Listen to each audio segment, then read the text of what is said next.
Tabulation of data and parts of a table. Before making a table, it is important to learn the important part of the table. The simplest way to represent data through table is to represent data in row and columns.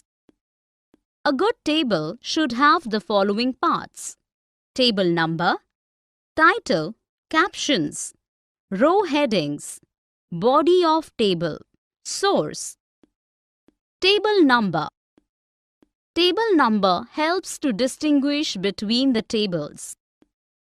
It is used for the identification of the table. A table number can be given on the top or at the beginning of the table. Title.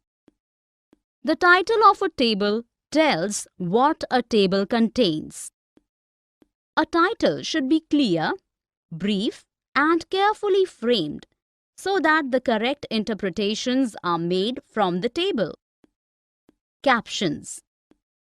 In a table, at the top of each column, a column heading is given that defines the figures of the column.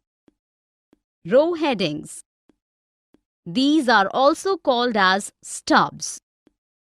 This is the heading of a row. The designations of the rows are also called stubs or stub items. Body of table. It holds the actual data of the table. Location of any one figure or data in the table is fixed and determined by the row and column of the table.